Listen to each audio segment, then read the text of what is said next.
नमस्कार, स्वागत है हमारू राजस्थान में। हनुमानगढ़ पुलिस को मंगलवार को जयपुर मुख्यालय से नए वाहनों का बड़ा बेड़ा प्राप्त हुआ है। आपको बता दें कि उप महानिरीक्षक और सह पुलिस अधीक्षक अशरद अली ने इन वाहनों को हरी झंडी दिखाकर रवाना किया। राज्य सरकार द्वारा आवंटित किए गए वाहनों में एक चौपहिया इंटरसेप्टर वाहन और 2 दुपहिया इंटरसेप्टर वाहन शामिल हैं। ये पहली बार है जब दुपहिया वाहनों पर सेवा शुरू की जा रही है। हालांकि इन दुपहिया इंटरसेप्टर वाहनों का रजिस्ट्रेशन अभी बाकी है। इसके अलावा बात करें तो 9 नई मोटरसाइकिल्स भी प्राप्त हुई है, जिन्हें ट्रैफिक विभाग और उन थानों में वितरित किया जाएगा जहां वाहनों की कमी है। डीआईजी अशरद अली ने मीडिया से क्या कुछ कहा, देखिए इस रिपोर्ट में। आज हनुमानगढ़ जिले के लिए राज्य सरकार ने 3 इंटरसेप्शन वाहन और 9 मोटरसाइकिलें अलॉट की हैं।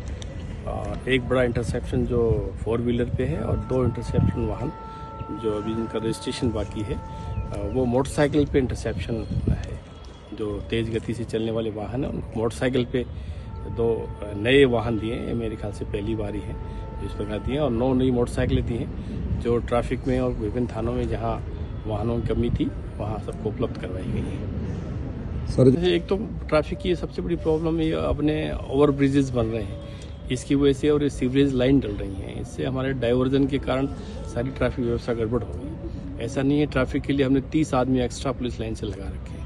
तो मेरे ख्याल से पहले तो जितना था वही था, उसके अलावा 30 आदमी और लगा रखे हैं। पर ये गड़बड़ सिर्फ इसलिए हो रहा है कि वो ओवर ब्रिज आपका बन रहा है, आपकी सीवरेज लाइन बन रही है, इससे डाइवर्जन से थोड़ी समस्या आ रही है। कुछ दिन की बात है, थोड़े दिनों में समाधान होने वाला है। ये आप सही कह रहे हैं, लेकिन ये अब सिटी जैसे कस्बा बड़ा बन रहा है, और हमने अभी नगर परिषद को भी कहा है और कलेक्टर साहब से भी वार्ता हुई है कि इसमें या तो नगर पालिका, नगर परिषद है, वो ट्रैफिक पुलिस को अलग से क्रेन्स वगैरह खरीद कर दे, या फिर इसका टेंडर कर दें, जैसे कि बड़े शहरों में है तो वाहन उठाने के लिए क्रेन और ट्रक सहित टेंडर कर दें तो ज़्यादा अच्छा। हमने प्रस्ताव भेजा, शायद इस पर विचार कर रहे हैं, या तो क्रेन ट्रैफिक पुलिस को उपलब्ध कराएंगे नगर परिषद, या फिर है वो टेंडर देंगे किसी को, उससे ही समाधान हो पाएगा। क्योंकि जब संसाधन नहीं है तो बाइकें उठा के ले जाने में बड़ी प्रॉब्लम है। तो इस पर हम चर्चा कर रहे हैं, हमारे ध्यान में है और जल्दी इसका समाधान होगा। अलवर गंगापुर मेगा हाईवे पर बसपा दौसा के पास ओवरलोड ट्रैक्टरों की तेज रफ्तार से दुर्घटनाओं का खतरा बना हुआ है। आसरा स्वावलंबन केंद्र के सामने पहले भी कई हादसे हो चुके हैं, जहां दिव्यांगजन पुरुषों और महिलाओं के लिए पंजीकरण शिविर आयोजित होते हैं। ग्रामीणों ने 14 अक्टूबर 2024 को जिला कलेक्टर को ज्ञापन सौंपकर स्पीड ब्रेकर बनाने की मांग की थी, लेकिन 3 महीने बीतने के बाद भी इस पर कोई कार्रवाई नहीं हुई है। इस मुद्दे पर प्रशासन की ओर से अभी तक कोई आधिकारिक प्रतिक्रिया नहीं मिली है। ग्रामीणों की सुरक्षा के लिए स्पीड ब्रेकर बनाना आवश्यक है ताकि भविष्य में होने वाली दुर्घटनाओं को रोका जा सके। बसपा से गुमान मीणा की रिपोर्ट। शिव मंदिर भड़ियाणा में शिक्षक दंपति पीएम श्री स्कूल के व्याख्याता जसाराम डेलू और उनकी धर्मपत्नी व राजकीय उच्च प्राथमिक विद्यालय दूधिया की अध्यापिका मधु डेलू ने अपने पहले वेतन के रूप में प्राप्त राशि महादेव मंदिर में समर्पित की है। मंदिर में शिक्षक दंपति ने पूजा अर्चना कर जलाभिषेक कर पुजारी जुगल किशोर वैष्णव को राशि समर्पित की। अध्यापिका डेलू ने बताया कि भगवान शिव से मैंने सरकारी शिक्षक के रूप में सेवा करने की मन्नत मांगी थी, जो भगवान ने पूरी कर दी। पुजारी ने शिक्षक दंपति को शुभाशीष दिया और कहा कि महादेव सदैव आप पर मेहरबान बने रहे। भड़ियाणा से दिनेश पालीवाल की रिपोर्ट। भारत सरकार द्वारा नगरपालिका, नगर परिषद और ग्रामीण क्षेत्र नक्शा पायलट प्रोजेक्ट का देश भर में मध्य प्रदेश से शुभारंभ वर्चुअल मीट के माध्यम से हुआ। वहीं पवित्र नगरी पुष्कर स्थित आरटीडीसी होटल में नगर परिषद आयुक्त जनार्दन शर्मा सहित कार्यक्रम संयोजक लोकेंद्र सिंह द्वारा इस वर्चुअल मीट कार्यक्रम की व्यवस्थाओं की तैयारियों की गई और वर्चुअल सीट के बाद ड्रोन उड़ाकर प्रोजेक्ट की शुरुआत की गई। प्रोजेक्ट का उद्देश्य नगरीय निकाय शहरी बस्तियों का भूस्थायी मानचित्र के माध्यम से डिजिटल लैंड रिकॉर्ड तैयार कर आम जनता को उपलब्ध करवाना है। पुष्कर से सीताराम गहलोत की रिपोर्ट। जो शहरी क्षेत्रों में डिजिटल अपन को जो लैंड रिकॉर्ड बनाना है, उसके तहत एक DLRMP स्कीम चली हुई है, उसके तहत ही नक्शा प्रोजेक्ट चल रहा है। उसमें कुल भारत के 152 शहरों को सम्मिलित किया गया है, जिसमें राजस्थान के 10 शहर है, उसमें पुष्कर भी सम्मिलित है। पुष्कर के अंतर्गत 9.39 अपना जो टोटल एरिया है उसका ड्रोन से सर्वे होगा। सर्वे के बाद डिजिटल रिकॉर्ड तैयार की जाएगा। उस डिजिटल रिकॉर्ड से जिस तरह ग्रामीण क्षेत्रों में जमाबंदी होती है, उसी तरीके से शहरी जमाबंदी बनी है। इस शहरी जमाबंदी का सबसे बड़ा उपयोग ये होगा कि किसी शहर का सुनिश्चित विकास हो, किसी प्रकार की अतिक्रमण की समस्या है, इसके साथ साथ जो आधारभूत सुविधाएं जो विकसित करते हैं उसकी भी प्रभावी ढंग से प्लानिंग हो सकेगी। अगर हमारे पास प्रॉपर तरीके से अगर रिकॉर्ड संधारण होगा तो हमारी जो टैक्सेशन प्रणाली है उसमें भी सुधार होगा और शहर का जो आधारभूत मुख्य जो भूमि रिकॉर्ड है वो भी व्यवस्थित होगा, जिससे एक क्लिक पर ही कोई भी व्यक्ति अपनी संपत्ति के बारे में जानकारी प्राप्त कर सके। कितने दिन तक चलेगा कार्य? तो अभी ये शुरू हुआ है, अभी परसों से हमारे यहाँ ड्रोन सर्वे का काम चालू होगा। उसके बाद लगभग जो पूरा प्रोग्राम है वो तो 1 वर्ष का है। हमारा प्रयास रहेगा तय समय अवधि में लैंड रिकॉर्ड बन जाएगा। पब्लिक को कैसा पता पड़ेगा कि क्या करना? पब्लिक के लिए हमने अपील भी की है, प्रचार प्रसार भी कर रहे हैं। अब पब्लिक से ये सहयोग भी अपेक्षित रहेगा कि जो भी प्रॉपर्टी है उस पर व्यक्ति अपने पीले रंग से सीमांकन कर ले, जैसे ड्रोन फ्लायर के टाइम। इसके साथ साथ हमारी शहरी क्षेत्र में 3 सर्वे टीम भी बनेंगी। उसमें एक यूएलबी के अधिकारी होंगे टेक्निकल, एक रेवेन्यू के पर्सन होंगे, इसके अलावा सर्वेयर होंगे। वो लोगों को जागरूक भी करेंगे और उनके संबंध में अवगत भी कराएंगे और लैंड रिकॉर्ड बनाने में पूरा सहयोग भी करेंगे। किस तरह की प्रॉपर्टी होगी, बिल्डिंग या प्लॉट? इसमें सारी प्रॉपर्टी सम्मिलित होंगी, जो भी अर्बन एरिया में लैंड आती है, चाहे खाली भूखंड है, प्लॉट है, पार्क है, सारी जितनी भी जमीन उन सबका लैंड रिकॉर्ड बनेगा। Thank you. Okay sir. महत्वपूर्ण योजना जो शहरों के जो भूमि संबंधी विवाद होते हैं उसको लेकर भारत सरकार ने एक बहुत ही शानदार स्कीम लॉन्च की है, नक्शा करके। उसके अंदर हर हाउस होल्ड का बेहतरीन टेक्नोलॉजी से उसका नाप चौक, उसकी सीमाओं का ज्ञान, क्षेत्रफल, उसके स्वामित्व का दस्तावेज तैयार किया जाएगा।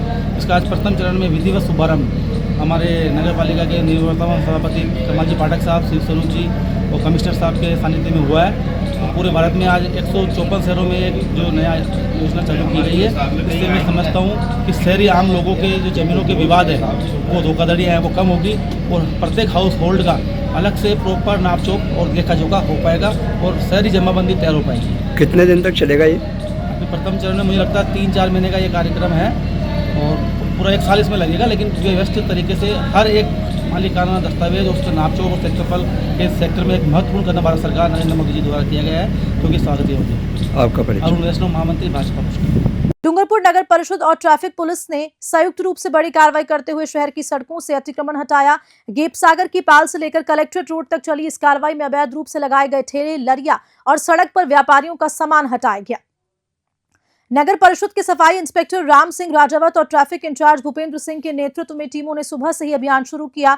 श्रीनाथ जी मंदिर के सामने पानी पूरी के ठेले, दुकानों का फैला सामान और अवैध रूप से सब्जी बेचने वालों को हटाया गया। स्थायी रूप से रखे सामान को जब्त कर ट्रैक्टर में लादा गया तथा कार्रवाई के दौरान कई व्यापारियों ने स्वयं ही सामान अपनी दुकान से रख दिए। हालांकि इस कार्रवाई का विरोध शुरू हो गया है। ठेला, सब्जी और लारी व्यवसायी कलेक्ट्रेट पहुंचे और नारेबाजी की। उनका कहना है कि दिन भर बैठक कर अपने परिवार का भरण पोषण करते हैं, उन्हें हटा देने से आर्थिक संकट खड़ा हो गया है। डूंगरपुर से सादिक अली की रिपोर्ट। 7 दिवसीय 11 कुंडीय रुद्र महायज्ञ को लेकर रैणी में भव्य कलश यात्रा निकाली गई। बीजेपी नेता बन्नाराम मीणा ने हरी झंडी दिखाकर कलश यात्रा का शुभारंभ किया। कलश यात्रा में सैकड़ों की संख्या में महिलाएं सर पर कलश रखकर शोभा यात्रा में शामिल हुई। जन कल्याण की भावना से ओतप्रोत विश्व वसुधा के कल्याण की कामना करते हुए सभी महिलाएं, युवा और समाज के सभी उम्र वर्ग के लोग यज्ञ स्थल कुंडाल धाम जामडोली तक पहुंचे। 18 फरवरी मंगलवार से शुरू हुई, 26 फरवरी बुधवार तक चलेगा। बुधवार को हवन पूजन और पूर्ण आहुति व विशाल भंडारे का आयोजन होगा। जामडोली ग्रामवासी सहित अन्य आसपास के धार्मिक प्रेमी मौजूद थे। रैणी से दिनेश चंद मीना की रिपोर्ट।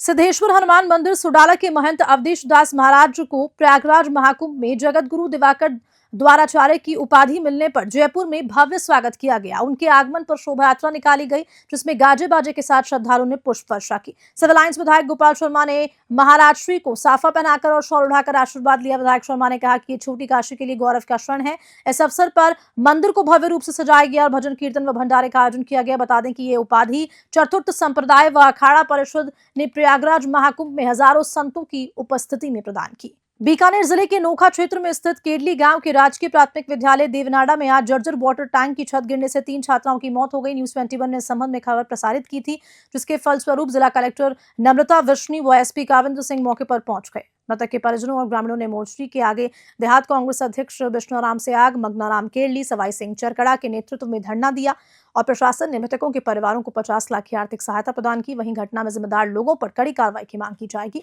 परिजनों ने गंभीर धाराओं में मामला दर्ज करने और संविदा पर नौकरी की मांग रखी थी। स्कूल के अध्यापक द्वारा पूर्व में पत्र लिखकर हादसा होने की आशंका जताई गई थी। वहीं मौके पर भारी पुलिस जाब्ता तैनात है। क्या बीकानेर जिले के प्रभारी मंत्री इस बारे में कोई एक्शन लेंगे? क्या जिला कलेक्टर लापरवाह अधिकारियों के प्रति कोई एक्शन लेगी, या फिर मासूम बच्चे शिक्षा के मंदिरों में इसी तरह हादसों का शिकार होते रहेंगे? जनता के मन में कई सुलगते हुए सवाल हैं, जिनका जवाब सिर्फ और सिर्फ प्रशासन के पास है और उन्हें देना भी होगा। बीकानेर से न्यूज 21 के लोकेश भौरा की ग्राउंड रिपोर्ट। किसानों को डिजिटल पहचान देने का अभियान शुरू हो गया है। बसेड़ी की उप तहसील जारगा में पहले दिन 250 किसानों का रजिस्ट्रेशन किया गया। बता दें कि किसानों को 11 अंकों की विशेष आईडी से कई सरकारी योजनाओं का लाभ फौरन मिल सकेगा। किसानों को डिजिटल रूप से सशक्त बनाने के लिए फार्मर रजिस्ट्री यानी कि एग्रीस्टैक अभियान 19 फरवरी तक चलाया जाएगा। इस अभियान के पहले दिन ही समाज सेवी अटल बिहारी गोयल ने बताया कि 250 किसानों का पंजीकरण किया गया और 250 किसानों की फार्मर आईडी जारी की गई। इस पहल से किसानों को न केवल डिजिटल पहचान मिलेगी बल्कि वे सरकारी योजनाओं का लाभ भी आसानी से उठा सकेंगे। अभियान में चरण सिंह, नायब तहसीलदार पवन मित्तल, बीडीओ आदि अधिकारी उपस्थित रहे। धौलपुर से कृष्णकांत की रिपोर्ट। उनियारा उपखंड के बनेठा उप तहसील मुख्यालय पर स्थित ग्राम सेवा सहकारी समिति के सामने मुख्य सड़क पर हो रहे अतिक्रमण हटाने के लिए नोटिस देने के 15 दिवस समाप्त हो जाने के बाद भी अतिक्रमण नहीं हटाने पर जीएसएस अध्यक्ष के नेतृत्व में ज्ञापन दिया गया। नायब तहसीलदार पूजा मीणा को सौंपे गए ज्ञापन में जीएसएस अध्यक्ष माधोलाल कीर, व्यवस्थापक सत्यनारायण चौधरी, कमलेश सैनी सहित कई ग्रामीणों ने बताया कि गत दिनों नायब तहसीलदार कार्यालय द्वारा उच्च न्यायालय के निर्णय की पालना में मकान मालिक के नहीं मिलने पर मकान के बाहर नोटिस चस्पा किया गया है। उनियारा से राजेश सैन की रिपोर्ट। मैं कमलेश कुमार सैनी बोल रहा हूँ बनेटा से। आज हमने सहकारी समिति के बाहर जो अतिक्रमण कर रखा है कमला हनुमान गाड़िया लोहार द्वारा फर्जी पट्टा से ही मकान बना के खड़ा कर लिया। प्रशासन कोई सुनने वाला नहीं। हम जयपुर कोर्ट से भी, हाई कोर्ट से रिट लगा के और उसमें आदेश लाए। सबको आदेश की कापी दे दी, तहसीलदार जी को, एसडीएम को, कलेक्टर मैडम को, सबको 2-2, 3-3 बार दे दिए। लेकिन कोर्ट की अवहेलना करने वाले अधिकारी यहाँ पे बैठे हैं उनियारा तहसील में। कोई सुनने वाला अधिकारी नहीं है। तो मेरा यही निवेदन है, आज भी हम नायब तहसीलदार साहब को, पहले नायब तहसीलदार द्वारा नोटिस चिपकाया गया था 15 दिन का, पब्लिक को संतुष्ट कर देते हैं, जिसके बाद भी कोई कार्रवाई नहीं करते हैं। आज भी हम बनेटा नायब साहब को, नायब तहसीलदार जी को ज्ञापन सौंपे हैं। गाँव के साथ में गए थे। मेरा यही कहना है, अगर 2-3 दिन में कार्रवाई नहीं करते हो, कोर्ट के अवहेलना करते हो, तो हम भी कुछ भी, हमारे साथ जो भी वारदात होगी उसकी सख्त जिम्मेदारी प्रशासन की होगी। जय हिंद, जय भारत। खबर के साथ बुलेटिन में इतना ही। नमस्कार।